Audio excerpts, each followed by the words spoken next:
오늘은 유동자산 프린트 11페이지에 대동적 회수할 차례예요. 유동자산 프린트 11페이지에 45번 가보겠습니다. 저번 시간에 대손 추정이랑 대손 처리를 배웠는데 주제가 끊기니까 좀 연결해서 다시 그 차원에서 생각해 보겠습니다. 그럼 지금 대손은 돈을 못 받는 거예요. 기본적으로 외상을 준 상태여야 되죠. 그래서 수취 채권 이후에 대손이라는 이슈가 생길 수 있는데 저번 시간에 배웠던 것부터 한번 볼게요. 그 처음에 했었던 게 대손 추정이었습니다. 대손 추정은 12월 31일에 하거든요. 12월 31일이 되면 이제 결산을 해야 되는데 내년 거 있죠, 내년 거. 내년에 내가 지금 기 말에 12월 31일에 갖고 있는 수취 채권들을 내년에 어느 정도 못 받을지 추정해 보는 거죠. 그래서 시험에서는 보통 내가 갖고 있는 그 기말 잔액의 1% 또는 2% 이런 식으로만 냈었거든요. 근데 어차피 뭐 컴퓨터가 해준다고 했어요. 얘는 결산 문제인데 자동 결산에 또 속하기 때문에 여러분이 실제로 분개를 할 필요는 없지만 그러니까 흐름 연결 때문에 분개를 해보면 뭐 가장 대표적인 외상 매출금으로 한번 예를 들어볼까요?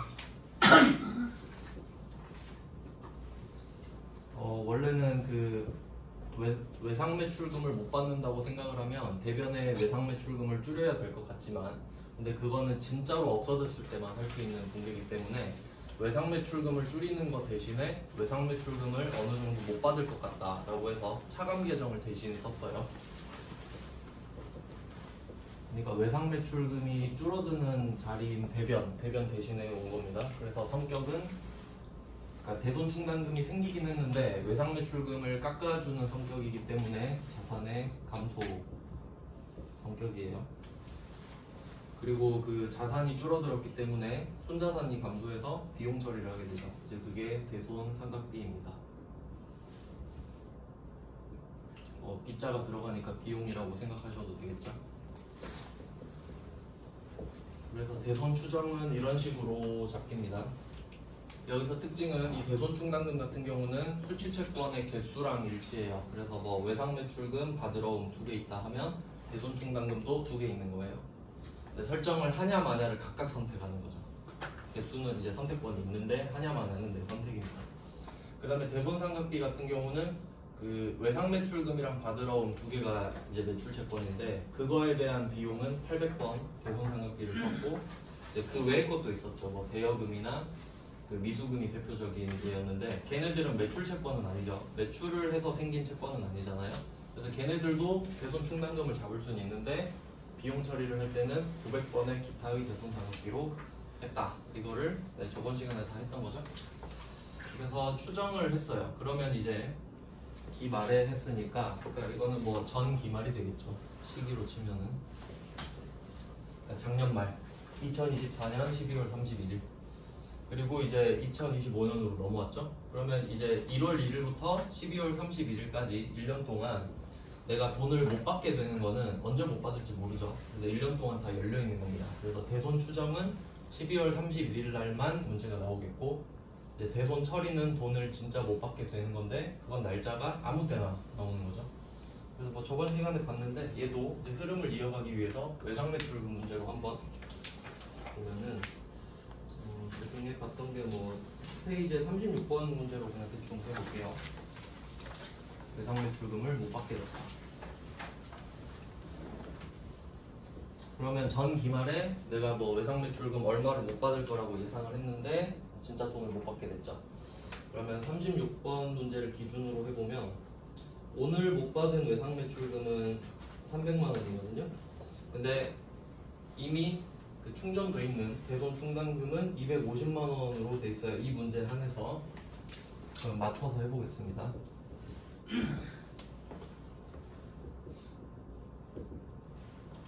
네, 뭐 이렇게 했다고 가정을 하죠. 작년 말에.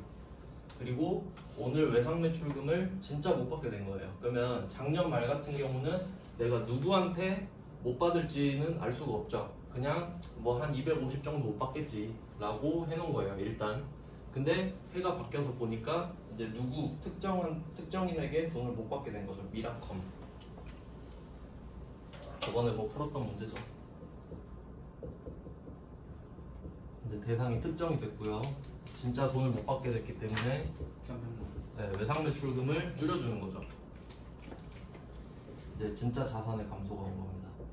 그러니까 원래는 이걸 하고 싶었던 건데 그때는 몰랐으니까 대손충당금으로 대신 자산 마이너스를 해놨던 거죠. 자, 그러면 원래대로라면 오늘 자산 300이 줄어든 거기 때문에 이때 비용 처리 300이 돼야 되거든요.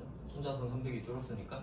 하지만 작년 기말에 나는 누구한테인지 모르지만 250은 못 받을 거라고 미리 생각을 해놔서 비용 처리를 250은 해놨다 그랬죠. 그래서 250만 원에 대한 비용 처리는 지금 할 필요가 없겠죠. 이미 했으니까. 그래서 이 비용으로 충전해 놓은, 제가 그 버스카드로 예를 들어드렸잖아요. 이 대손충당금은 버스카드 잔액이고 이 버스카드 잔액을 채우기 위해서 비용 처리를 했었다. 약간 이런 느낌으로. 그러면 버스카드 잔액부터 쓴다 그랬죠. 그래서 대손충당금을 일단 있는 거 꺼내서 써줘야겠죠.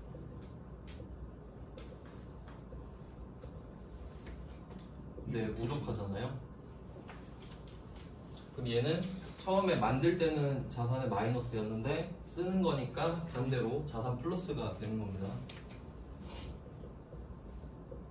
자, 여기까지가 대손 처리란 말이에요. 그러면 대손 추정 같은 경우는 기말에만 한다 그랬죠? 그럼 올해 당 기말에도 할 거예요. 근데 이 대손 처리 같은 경우는 아무 때나 생긴다 그랬죠? 그래서 그냥 편의상 기중이라고 할게요. 기중. 1월 1일부터 12월 31일까지. 자, 여기까지 배웠던 겁니다. 자, 그러면 뭐 상황 이해되시죠? 작년 말에는 250을 못 받을 줄 알았다. 근데 올해 와보니까 진짜 300을 못 받았다. 아, 이거 여기 끝이 아니죠? 비용 처리 더 해야지. 왜? 대손상각비. 네, 맞아요. 대손상각비 50만 원. 대손상각비 50만 원. 이렇게 비용 처리를 추가로 해주셔야 됩니다. 그러면 결국 오늘 못 받게 된 300만 원에 대해서 작년 말에 250 비용 처리하고 올해 50만 원 추가로 비용 처리를 하겠죠.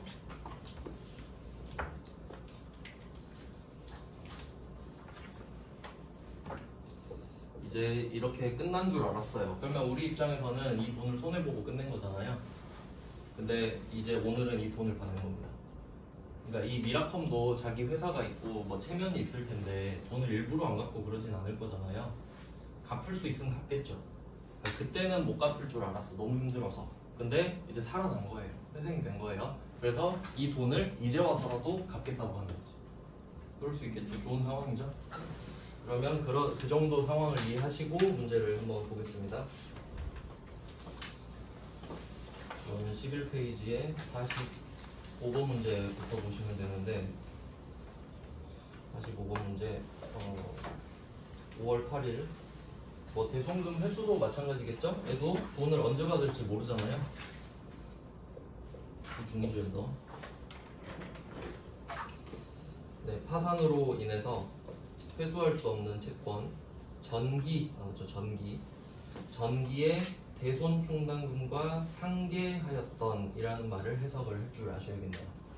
그럼 지금 일단 팩트만 보면은 문제 두 번째 줄 보니까 2천만 원이 보통예금에 입금되었다라고 하죠. 그럼 일단 돈 받은 겁니다. 그래서 다 보시면 차변에 보통예금 2천만 원 써 있잖아요. 자산이 증가한 거죠. 실제로 돈 받았으니까. 그럼 일단 이거를 베이스로 하고 대변을 어떻게 할 거냐가 문제입니다. 그럼 전기에 어떻게 했었는지 보면은 지금 제가 그 분기 하나 대표 문제로 하나 적어놨는데 얘 같은 경우는 지금 이 외상 매출금을 못 받게 된 거를 대손충당금 250과 대손상각비 50으로 이렇게 합쳐서 회계 처리를 한 거죠. 근데 이 문제에서 나온 문구를 보면은 전기에 대손충당금과 상계했다고 하잖아요. 그러면 이 말만 듣고 일필보건데 외상 매출금 만약에 300을 이렇게 없앴으면은 대손충당금 300으로 없앴단 소리지. 그 말이에요. 그러니까 충당금이 넉넉했었나 봐요. 전기에. 그냥 뭐 그 정도 했었다고 유추를 할 수 있고요. 근데 여기선 전기를 표시하셔야 돼요. 전기. 그래서 전기에 대손 처리를 했다. 그러면 해가 또 바뀐 거죠. 그러니까 해가 다 다른 거지. 대손 추정한 해랑 대손 처리한 해랑 대손금을 회수한 해가 다 다른 겁니다. 지금 컨셉상으로. 네, 그러면 이렇게 했을 때 전기 확인했고요. 그리고 그 제가 번호 잘못됐다 그랬는데 위에 44번 있죠. 대손금 회수 위에. 그게 대손금 회수 밑으로 가야 된다고 말씀드렸는데 한번 읽어볼게요. 44번.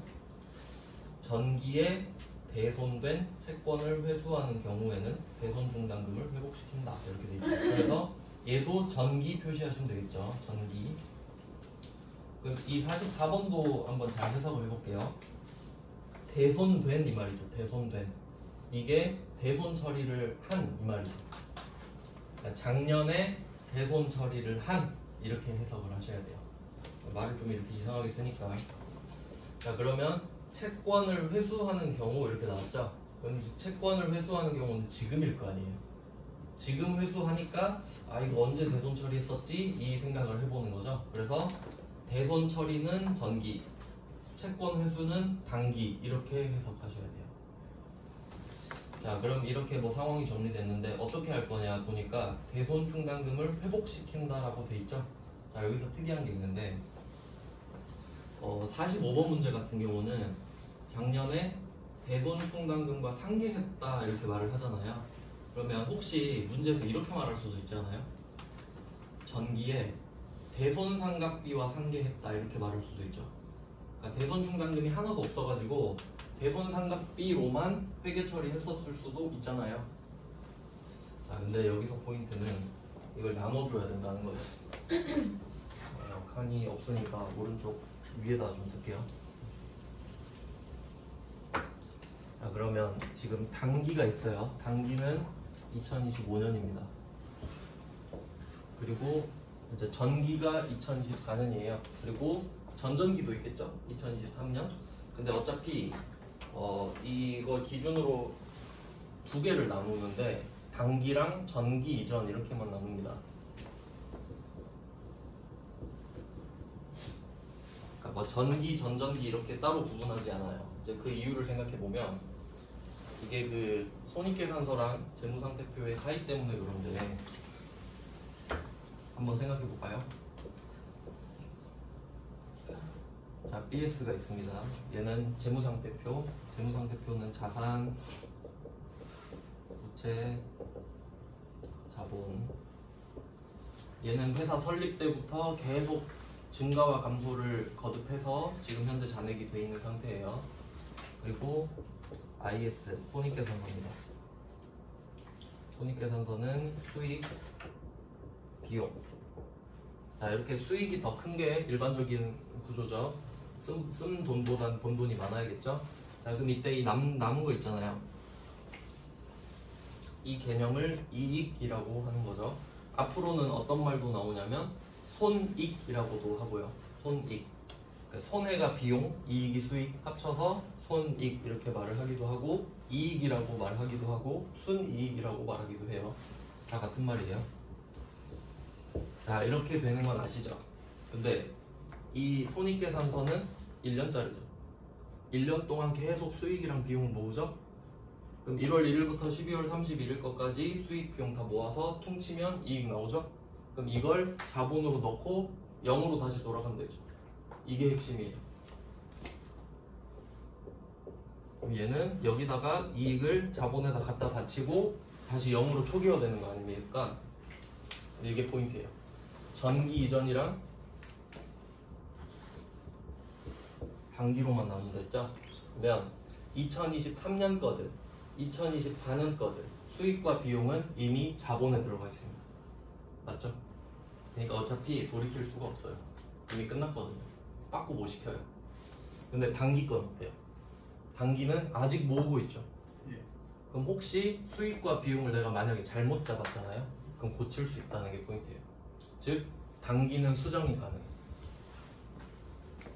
IS에서 수정을 할 수가 있죠. 왜? 안 끝났으니까. 12월 31일 전까지는 바꾸시킬 수 있잖아요.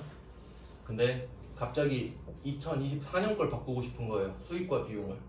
그럼 작년 거 수익과 비용을 찾아보는데 없어. 여기 들어가 있거든요. 그러면 작년 거 수익과 비용을 고치려면 어떻게 해야 돼요? 자본을 까 뒤집어야 돼요. 그러니까 복잡해져요. 이런 걸 이제 막 전기 오류 수정 이런 주제로 나오는데 어려운 주제라서 우리한테는 안 나와요. 근데 개념은 이해해야 돼요. 이해되셨죠? 단기랑 전기 이전이 어떻게 다른지는 아시겠죠? 그래서 지금 대손 처리한 게 언제예요? 전기죠. 네. 그럼 이거 빠꾸 못 시키죠? 끝나버렸어요. 근데 대손 삼각비가 비용이잖아요. 그럼 이제 안 되는 거야. 대손 삼각비를 얼마를 했던 간에 못 바꾸는 겁니다. 그렇기 때문에 예를 들어 문제에서 지금 전기라고 했는데 전전기도 똑같죠 그러면? 그래서 전기든 전전기든 전전전기든 어차피 전기 이전이면 그냥 어차피 못 고치기 때문에 그냥 대손 충당금으로 하기로 약속을 한 거예요. 그래서 44번 문구가 나온 거죠. 그럼 좀 더 포괄적으로 말을 하면 전기 이전에 대손된 이렇게 하는 게 좀 더 정확한 표현이긴 해요. 근데 전기가 전기 이전에 들어가니까 네, 그렇게 잡으시면 되겠고. 네, 그러면 전기 이전에 대손된 채권을 회수하는 경우 대손 충당금을 회복시킨다 이렇게 됐어요. 그러니까 결론은 여러분이 답을 찾기엔 쉽습니다. 왜냐면 작년에 내가 대손 처리를 어떻게 했을지 모르잖아요. 근데 답이 대손 충당금이니까. 그래서 다시 45번을 보시면 대변이 대손 충당금으로 돼 있죠. 네, 그 이유가 44번에 나와 있는 거예요. 전기에 대손된 채권을 회수했기 때문에 대변이 대손 충당금인 겁니다. 자, 근데 이 문제에서 포인트는 45번 답 보시면 여기에 외상 매출금이라는 문구 없죠? 네. 나올 필요가 없거든요. 근데 외상 매출금이 아니라 이 문제는 받을 어음이네요. 45번 문제 보시면 받을 어음이라고 말해주고 있죠. 그 이유가 있어요. 밑에 보시면 대손 충당금 뒤에 번호 111번 보이시죠? 참고로 받을 어음이 110번입니다. 이 번호는 제가 외우라고 불러드리는 거 아니죠? 번호가 붙어있는 거는 상관관계가 있다고 말씀드린 거잖아요. 지금 11페이지 11페이지 45번. 네, 그리고 밑에 문제를 보세요. 46번. 이제 왁구 다 잡았으니까 계속 쭉 풀면 돼요. 자, 46번은 9월 9일이고 전기의 대손 처리안 또 나왔죠? 그리고 이걸 회수했다라고 나옵니다. 320만 원이 보통예금으로 회수되었다. 그럼 일단 확실한 것부터 차변을 적는 거예요. 보통예금 320을 딱 적고 대변은 어떻게 하겠어요? 전기의 대손 처리했던 거잖아요. 네. 그럼 전기에 어떤 회계 처리를 했든지 상관없죠? 대손 충당금. 네, 무조건 대손 충당금입니다. 근데 번호가 109번 돼 있죠. 외상 매출금이 108번인 거지. 그러니까 45번이랑 46번에 각각 받으러움이랑 외상 매출금을 말해주고 있잖아요. 이거 말 안 해주면 여러분 다 못 찾습니다. 맞죠? 그럼 번호를 못 고르잖아요. 그래서 말을 해준 거다. 이것까지 아셔야 됩니다. 그러니까 조금 디테일하게 적어 놓자면 그 위에 45번에 111번에는 받으러움 써놓으시면 좋겠고 46번에 그 대손 충당금의 109번에는 외상 매출금이라고 적어 놓으면 그러니까 지금은 이해되셨어도 나중에 다시 볼 때 숫자 보면 뭔 소리인지 모르잖아요. 적어 놓으면 다음에 볼 때 편하겠죠. 그러니까 이 정도가 이제 여러분 시험에 나올 수 있는 수준이에요. 근데 일부러 제가 45번, 46번 다 세무 2급으로 넣어놨죠. 차이가 없다는 소리입니다. 이거는 어차피 똑같은 문제가 나와요. 근데 이제 업그레이드를 좀 해볼게요. 47번 4월 20일입니다. 그러니까 오늘은 단기 4월 20일이고 전기 이야기하죠. 전기의 회수 불능 채권으로 대손 처리했던 외상 매출금. 자, 부가가치세 포함인데 원래 이 말은 당연한 말이죠. 그러니까 45번이랑 46번도 각각 부가가치세가 포함되어 있어야 돼요. 원래는. 근데 제가 말씀드렸죠. 그러니까 45랑 46은 가짜 문제입니다.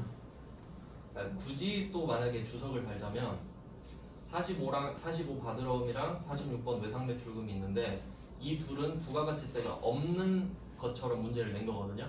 그러니까 굳이 따지면 면세 물건을 팔았다 이런 말은 돼요. 근데 이제 다 경우의 수를 넣은 거예요. 45, 46번은 사실 가짜 문제입니다. 47번이 진짜 문제예요. 왜냐면 부가세가 있어야죠. 여러분은 과세 물건 파는데. 자, 그래서 물건값을 보니까 440돼 있잖아요. 근데 이것도 좀 정확히 아셔야 됩니다. 그러니까 알고는 있어야 되죠. 문제는 맞춰서 푼다고 해도. 네, 지금 440만 원 돼 있잖아요. 이거 정말 중요한 겁니다, 여러분. 실무에서. 얼마짜리 물건에 부가세 얼마 붙었는지 아시겠어요? 암산 되시죠? 400만 원짜리. 400에 40? 10%니까. 그러니까 이 정도는 쉽죠? 예. 근데 나중에 막 숫자 막 369만 원 이런 거 나오면 못 찾는단 말이죠. 그래서 이걸 찾는 법 아셔야 돼요. 그럼 여기서 핵심은 물건값이 100%예요. 100%에 10%를 붙여요. 맞죠?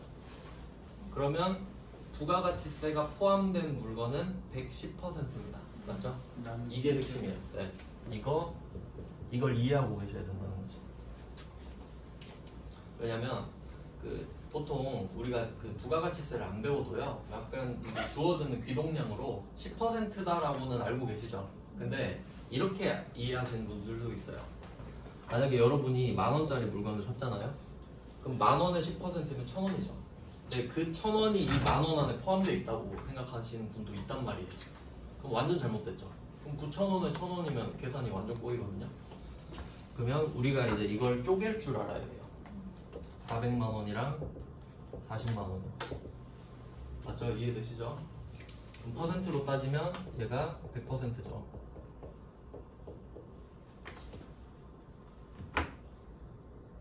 얘가 10%. 이해되시죠? 여기까지. 그럼 내가 부가가치세가 포함된 가격을 딱 알고 있어요. 그럼 여기서 물건값을 찾아야 됩니다. 왜냐면 나중에 여러분 전표 칠 때 이 금액 쳐야 돼요. 그럼 저절로 부가세가 붙거든요. 그럼 역추적할 줄 알아야 돼요. 그러면 110분의 100이죠? 그러면 편하게 그냥 나누기 1.1. 1.1 하면 끝나죠. 그러면 내가 부가세만 찾고 싶어. 440을 아는데 나누기 11입니다. 110분의 10이니까. 그러니까 나누기 1.1, 나누기 11 이거 알고 계시면 편하죠. 이해는 나중에 어떻게든 돼요. 이해는 무조건 되게 돼 있어요. 근데 이거 모르면 답답할 때가 많기 때문에 미리 한번 알려드립니다. 그러니까 예를 들면 45번에 받으러 온 5천만 원 써 있잖아요. 그럼 원래는 이 물건값이 4,545만 4,504 뭐 그런 식으로 쭉 간다 이거죠. 거기에 부가세 붙어 있는 건데 없는 셈 치고. 자, 근데 이제 47번에 진짜 문제 나왔죠. 이게 중요한 겁니다. 그러면 이걸 제가 보여드릴게요. 풀 버전은.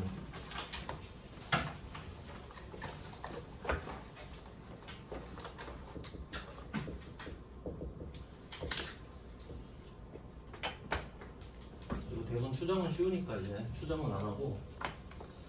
그럼 440만 원 이 외상 매출금 생겼을 때부터 한번 보여드릴게요. 여러분 다 배우셨던 거거든요.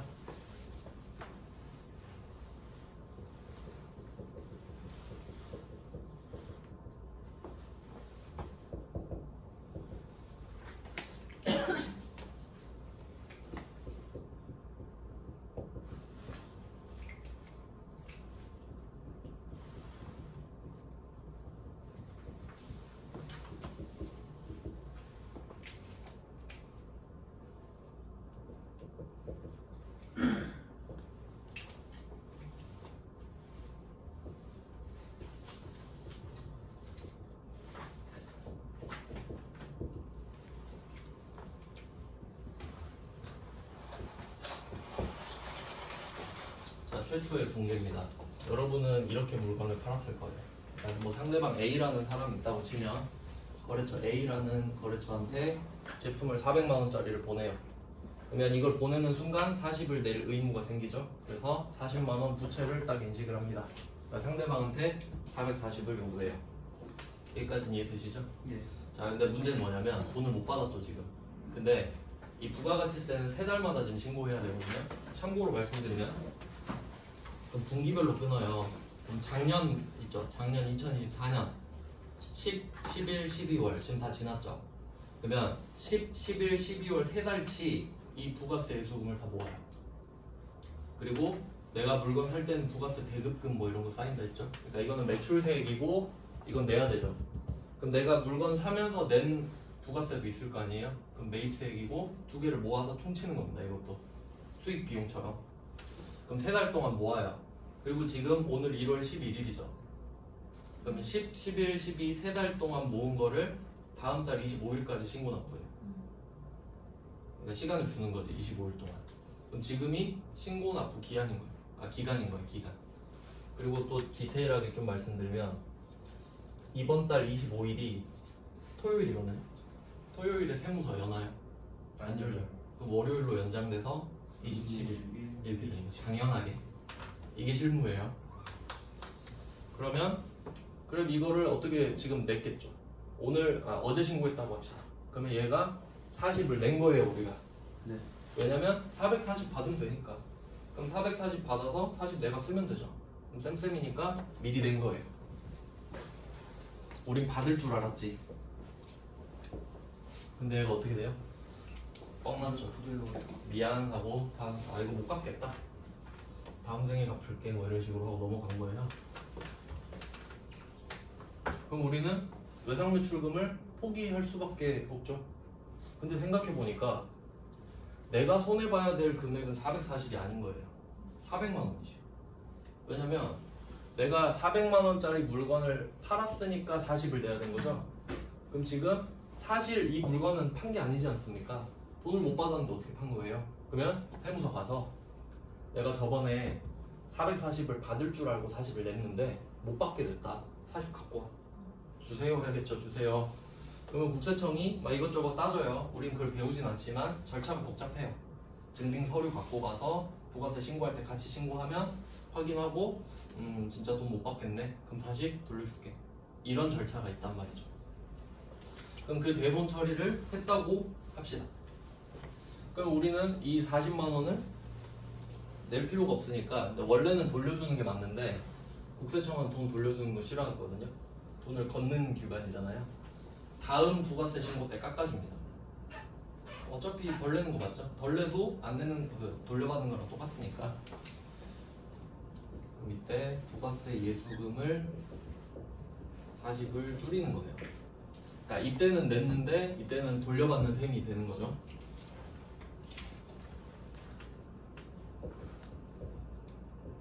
그럼 우리 입장에서는 40의 자산이에요. 사실 부채가 줄어들었으니까 40을 덜 낼 수 있잖아요. 이제 저번엔 더 냈고 이번엔 덜 내고. 자, 그러면 세무서가 이거를 퉁쳐준 겁니다.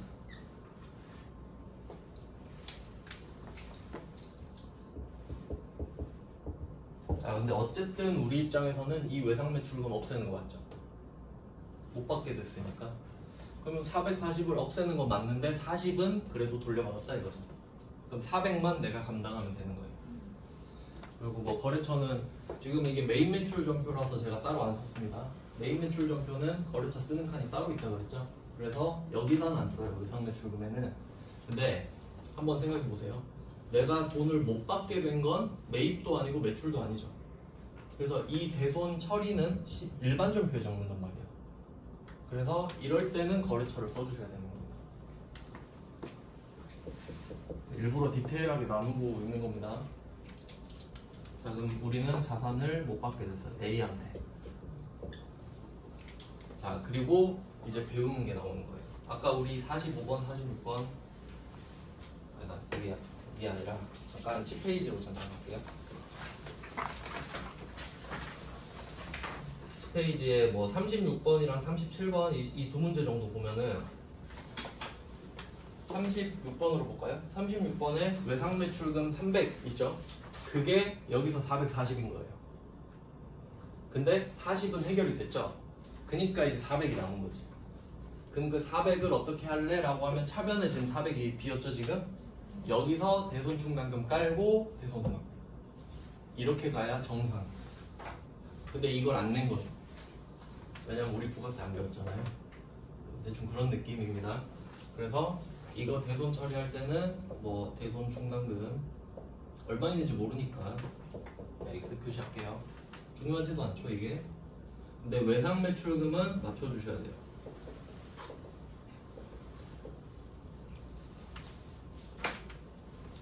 경우에도 자산의 증가가 되겠고,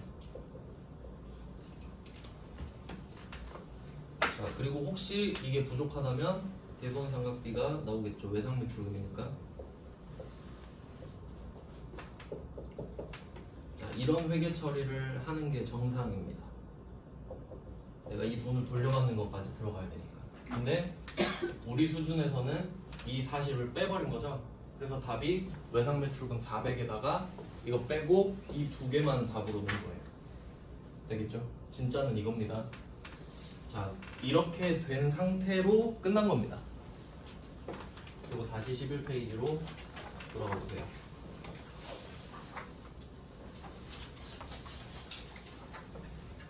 네, 그리고 11페이지에 47번이죠? 47번을 보시면 전기에 대손 처리했던 나오죠?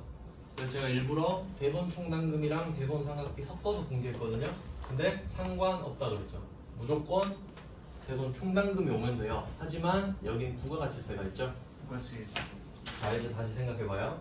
내가 처음에 400만 원짜리 물건을 팔 때 40을 내야 될 의무가 생겼죠. 그럼 그건 인정해요. 그래 내가 440 받아서 40 내야겠다. 40을 냈어요. 근데 얘가 돈을 안 줘. 그래서 국세청 가서 40만 원. 40만 원 주세요. 그러니까 돌려받았죠. 그럼 부가세는 여러분 손해본 게 없습니다. 근데 얘가 갑자기 돈 갖고 온 거예요. 늦어서 미안하고 얼마 갖고 왔죠? 2,200원. 여기서 220 잘못 봤죠? 네, 220. 이 문제 엄청 많이 틀렸는데 이유가 절반을 못 봐서. 440이 아니라 440 중 절반이죠? 네. 이런 거 보고 엄청 많이 틀린단 말이에요. 그러면 뭘로 받았지? 현금? 네, 현금이 제일 좋죠. 현금 220만 220. 이건 안 어렵잖아요. 현금으로 받았으니까 적어주면 되지. 자 근데 만약에 이걸 국세청 직원이 봤다고 합시다. 그럼 뭐라고 하겠어요? 아 좋겠다 이러겠어요? 40만 원 빼줬어요.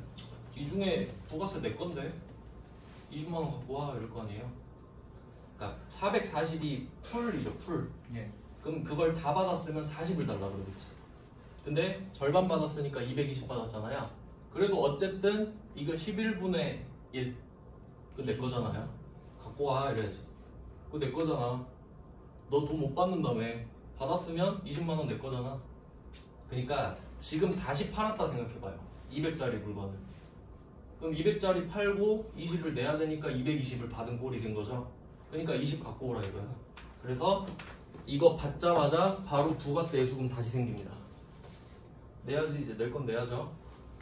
왜냐면 이렇게 안 하면 아는 사람끼리 짜고 돈 못 받는 척하고 다 부가세 탈세할 거 아니에요. 그러면 안 되지. 받았으면 다시 내야지. 그래서 일단 중요한 건 부가세 예수금이 다시 생긴다예요.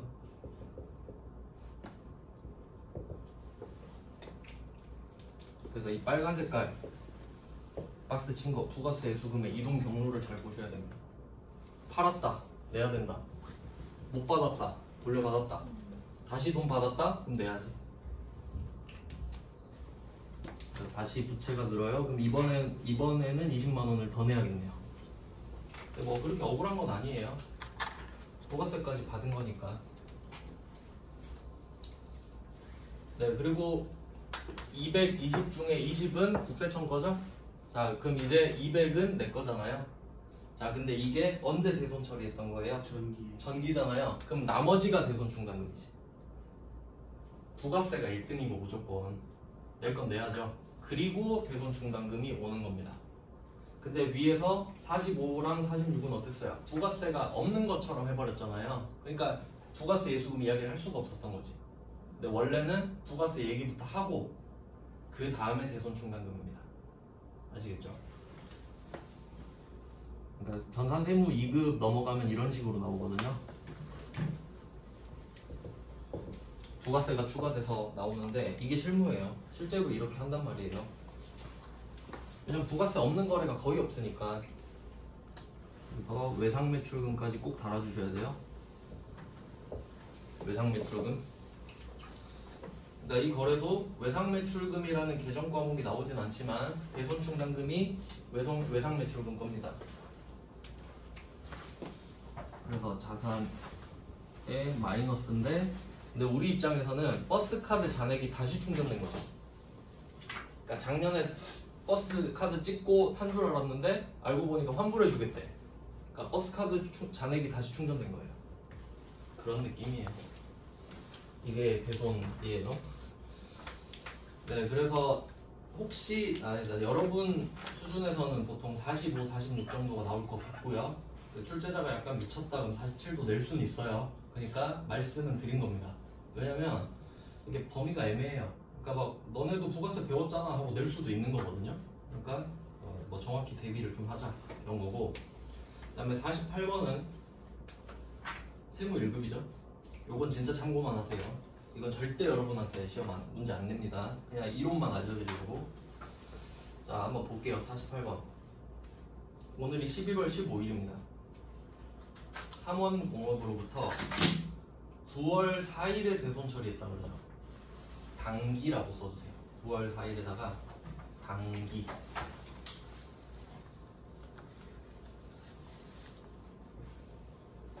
그러면 얘는 어떻게 해야 될지 생각을 해볼게요. 전기 이전은 빠꾸시킬 수가 없다 그랬죠? 장부 닫아버렸기 때문에. 근데 단기 건 아직 안 덮었죠. 그럼 이건 어떻게 하라는 소리냐면 9월 4일에 대손 처리했잖아요. 그럼 대손 처리를 어디다 했을지 생각해 볼게요. 대손 처리는 매입도 아니고 매출도 아니라 그랬죠. 그러면 일반정표 9월 4일을 가서 보는 거예요. 실제로 보셔야 돼요. 자, 가서 봤는데 그러면 대손 처리가 뭐 어떻게 돼 있을 거 아닙니까? 밑에 답 보시면 대변에 대손 충당금 120, 대손 상각비 20 써있죠. 이렇게 대손 처리를 했던 거야. 9월 4일. 근데 이건 빠꾸가 되잖아요. 그러니까 빠꾸 시킨 거예요. 그대로. 결론 어렵다. 손이 더 많이 가죠? 근데 만약에 47번은 어때요? 전기에 대손 처리했대. 그러면 전기거 붕괴를 볼 필요도 없고 바로 대손 충당금 쓰면 되잖아요. 그게 차이가 난다 이거지. 뭐 그런 내용이에요. 그래서 48번은 이제 여기다가 부가세까지 넣으면 너무 어려워지니까 부가세는 안 넣은 것 같거든요. 그러니까 그냥 참고만 하세요. 아, 단기에 대손 처리한 거는 그냥 똑같이 빠꾸 시키는 거구나 정보로. 네, 이제 12페이지예요. 이제 나머지 그 이론 문제인데 좀 볼게요. 좀 쉬운 거 위주로 보겠습니다.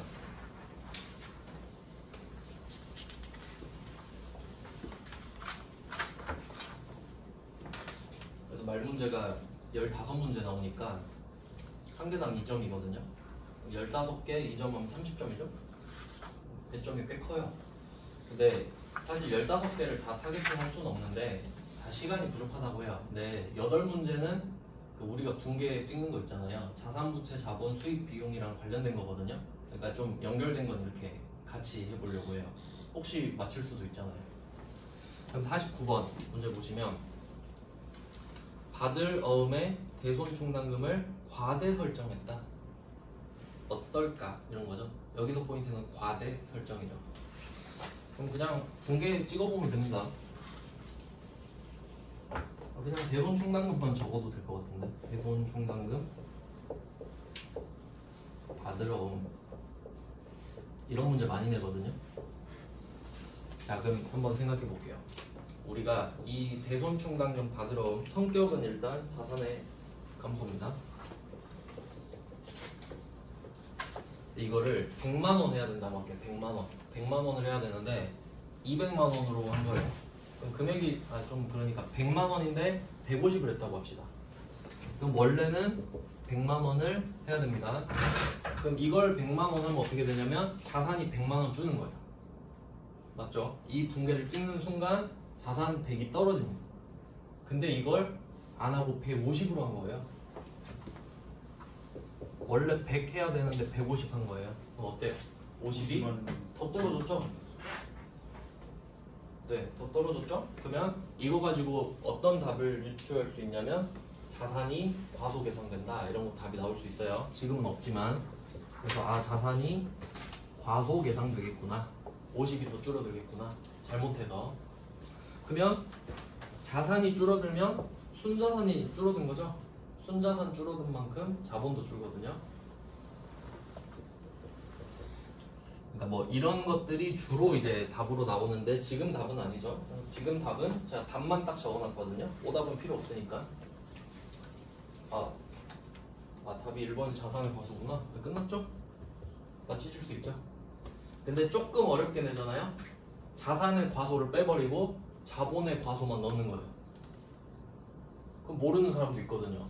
근데 우린 알고 있지 이제. 순자산이 줄어든 만큼 자본도 줄어든다는 걸 알고 있으니까 자본 마이너스까지 옆에 같이 써도 돼. 자본의 과소 계산도 답입니다.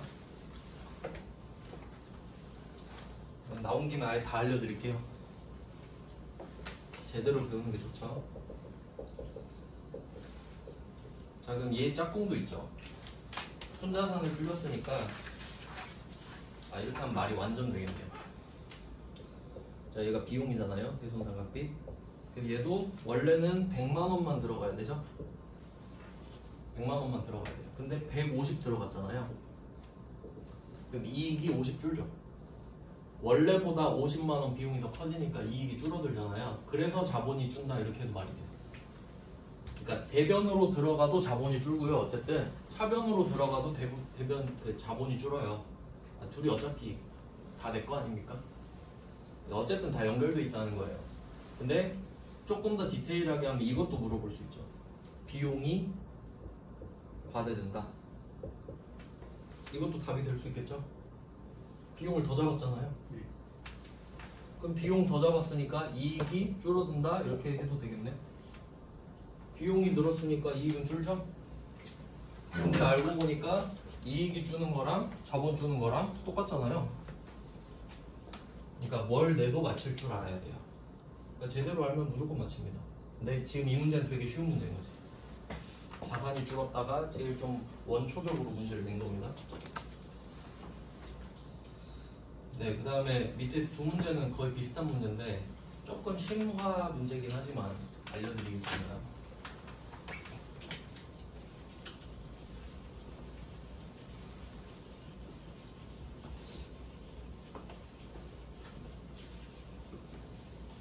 솔직히 이게 대손 처리가 좀 잘 나오거든요. 회수는 잘 안 나오지만 대손 처리가 이제 많이 나오니까 나중에 여러분이 기계처럼 잘 풀거든요. 근데 문제는 잘 푸는데 나중에 막 50번, 51번 풀어라면 못 풀어버려요. 그냥 문제만 풀어서 맞힌 거거든요. 근데 이론을 물어보면 몰라요. 그럼 이제 의미가 좀 별로 없겠죠. 자, 그러면 지금 50번 문제로 설명드리면은 이게 그 박스 안에 보시면은 T 모양으로 돼 있는 거거든요. T 대손 충당금 밑에 T가 있는 거예요. 근데 이걸 T 계정이라고 하는데 뭐 앞으로 몇 번 나올 겁니다. 뭐 원가 회계를 입안에서 할지 모르겠는데 원가 회계 때 특히 많이 쓰고. 자, 이거는 뭐냐면 회계는 무조건 차변 아니면 대변이잖아요. 그걸 이용한 거예요. 그냥 이거 막대기 그어서 제목 올리고 밑에 또 막대기 그어서 차변 대변 나누겠다는 소리거든요. 근데 대손 충당금만 보겠다는 소리예요. 자, 그럼 일단 이 T 위에 올린 애 있죠. 얘 성격을 봐야 되는데 대손 충당금은 성격이 자산의 마이너스죠. 이거부터 파악합니다. 자산의 감소예요, 성격이. 그러면 얘를 차변 대변에 쓸 때 어떻게 되냐면 대변에 쓰면 대손 충당금이 증가하는 거예요. 왜냐면 얘 성격이 자산의 마이너스잖아요. 그래서 생기는 게 오른쪽에 생긴다는 소리예요. 그럼 줄어드는 건 왼쪽으로 줄어들어야겠지. 그래서 분계 아까 생각해 보시면 대손 추정했을 때 대손 충당금을 대변에 만들었죠. 버스카드 충전. 그 짝꿍이 대손 삼각비 차변. 네, 대손 처리할 때는 대변에 외상 매출금 쓰고 차변에 대손 충당금 썼잖아요. 그게 대손 충당금을 줄인 거죠. 그런 상황이에요. 그래서 이렇게 해놓고 이제 적어봅니다. 적혀 있죠. 자, 기초 잔액이 27만 원 써 있네요. 자, 그럼 이건 어떻게 해석하시는 거냐면 기초면 1월 1일이거든요. 단기의 초일이니까 기말은 12월 31일, 기초는 1월 1일이에요. 그럼 1월 1일에 27만 원이 어떻게 생겼는지 생각해 보세요. 대손 수정을 전기 말에 한다 그랬죠. 그러면 전기 말에 27만 원으로 만들어서 보냈겠지. 전기 말에 어떻게 해서든 27만 원을 만든 거예요. 그러니까 올해 1월 1일에 27만 원 있는 거 아닙니까? 그렇게 작년으로부터 넘겨받은 거예요. 기초는. 그래서 뭐 기초라고도 표현하는데 어떨 때 보면 이렇게 표현돼요. 전기 2월 이렇게 표현하기도 해요. 전기에서 2월 됐다고. 받아 쓰는 거죠. 자, 그럼 이거는 뭐 어렵지 않고 그냥 있던 거예요. 그 다음에 뭐 현금 8만 원 이런 거 있네.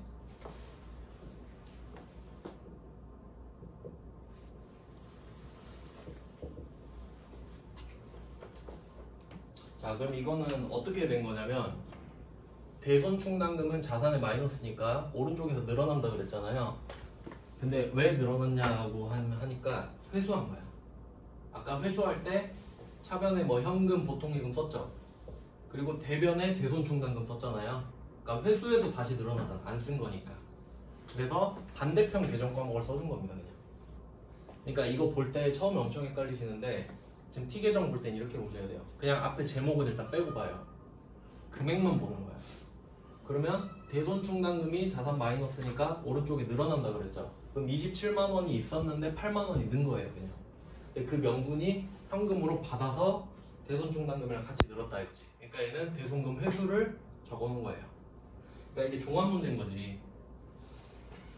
자, 그리고 매출채권도 한번 볼까요? 매출채권이 차변에 있죠.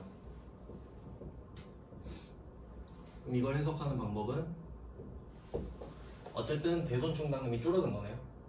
줄어든 거예요. 왜 줄었냐? 매출채권 퉁치느라. 대손 처리했다는 소리예요. 대손 처리. 그러니까 얘는 대손금 회수, 얘는 대손금 대손 처리. 자, 그 다음에 기말 잔액 있죠? 기말 잔액이 25만 원입니다. 그러면 얘도 기초랑 똑같은 패턴인데, 그러니까 올해도 12월 31일이 올 거 아니에요? 그러면 그게 기말이겠죠? 그럼 기말에 보니까 뭐 1%를 가정했대요. 아, 이거 문제 이제 종합적으로 좀 볼게요. 그러면 50번 문제 제목, 문제 보시면은 단기말 현재 매출채권 잔액의 1%를 대손 충당금으로 설정한다고 했잖아요. 그러면 얘가 1%인 거예요. 기말 잔액 있죠. 얘가 매출채권 잔액의 1%.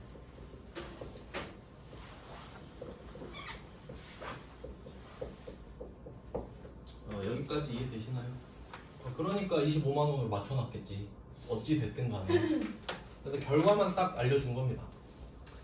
자, 그러면 우리가 이걸 어떻게 해결할 거냐면 이 4개 있죠. 제가 먼저 적은 4개. 이거는 팩트예요. 작년에서 27만 원 넘어온 거 팩트고 8만 원 회수한 거 팩트, 25만 원 대손 처리한 거 팩트, 그리고 기말에 25만 원 맞춘 것도 팩트 아닙니까? 그러면 차변 대변 금액이 맞아야 돼요. 무조건. 자, 그럼 차변이 더 크니까 지금 차변을 맥시멈으로 잡으면 차변이 50만 원이죠. 그럼 대변도 50만 원이 돼야만 하잖아요. 안 그러면 말이 안 되죠. 그래서 보니까 뭐 15만 원 비네요. 그래서 대손 삼각비가 15만 원이에요. 그러니까 얘가 마지막 금액인 거예요. 마지막. 그럼 어떻게 얘가 15만 원이 됐냐?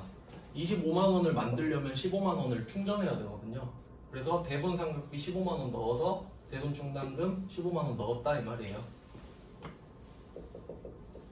여긴 답을 그냥 다 써줘 버렸네. 보통 이거 찾으라 그러거든요. 찾을 줄 아시겠죠? 더하기 빼기 해서. 그럼 그냥 밑에 OX만 찾으라 이거 같은데? 네, 옳지 않은 거를 찾으래요. 그러면 맞춰볼까요? 50번에 동그라미 1번. 단기말 매출채권 잔액은 여기 나누기 0.01 하면 되죠. 25만원 나누기 1% 하면 그 100배 되겠죠. 그럼 뭐 2,500만원 맞겠고요. 그 다음에 동그라미 2번. 전기말 매출채권 잔액은 27만원, 얘도 1%였겠죠. 그러니까 얘도 1%로 나눠주면 2,700이 될 거예요. 1번, 2번은 되게 쉬운 거예요. 그 다음에 동그라미 3번 대손 발생액 대손 처리한 거 25만원이죠? 근데 이거 잘 모르면 낚인다고요. 17만원 좋은 소리 하네. 틀렸죠? 대손 발생한 게 대손 처리한 거잖아요. 대손이 발생했으니까 대손 처리한 거죠. 그러니까 답이 25만원이죠. 밑에 답 써놓고 그 다음에 4번 단기 말 손익계산서 상의 대손상비는 부족한 것만 15만원 채웠죠. 이 정도까지 혹시 맞히실 수 있으면 좋고 이제 51번까지만 보실게요. 자 51번은 뭐 비슷한 내용입니다. 이것도 이제 그림으로 한번 그려볼게요. 막부 다 잡아놨으니까.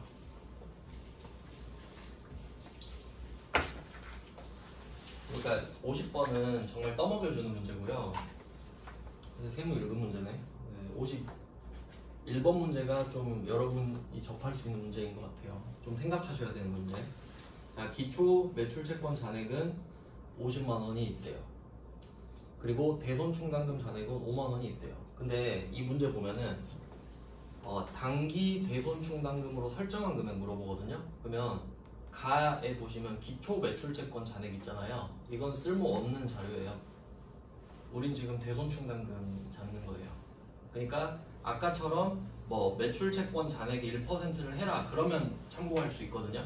근데 지금은 그런 말 없고 밑도 끝도 없이 매출 채권 잔액, 대손 충당금 잔액 이러고 있죠. 그러면 그냥 5만원만 딸랑 쓰는 거예요. 매출 채권은 지금 필요가 없나 보다 라고 생각을 하시면 되겠습니다. 그 다음에 단기 외상 매출금 중에 2만원이 확정됐다. 그러면 충전한 5만원 중에 2만원 썼겠죠. 그래서 2만원이 매출 채권을 퉁쳤을 겁니다. 대손 처리. 그리고 전기에 대손 처리한 거 아까 보셨죠? 전기에 대손 처리한 거 단기에 회수하면 무조건 대손 충당금이죠. 그래서 3만원이 늘었겠습니다. 뭐 현금인지 모르겠는데 그냥 회수라고 쓰시면 돼요. 그러니까 이것도 매출 채권 말고 대손 처리 이렇게 적어도 상관없는 거죠. 내가 이해하기 쉽게 적으면 되는 거예요. 자, 그 다음에 마지막 단기말 대손 충당금 잔액은 10만원이다. 자, 보니까 차변이 더 크죠? 차변에 보니까 12만원이 맥시멈이네요. 그럼 대변도 12만원 돼야겠고, 그럼 대손상각비 찾아라 이거 아닙니까? 얼마 했냐? 네, 뭐 답이 얼마지? 4만원. 뭐 풀 수 있겠나요? 그래서 51번은 매출 채권, 가의 기초 매출 채권 잔액만 끄어두시면 돼요. 필요 없는 자료다. 혹시 되시면 보고. 네, 지금부터 한 10분 쉬고 11시 5분부터 볼게요.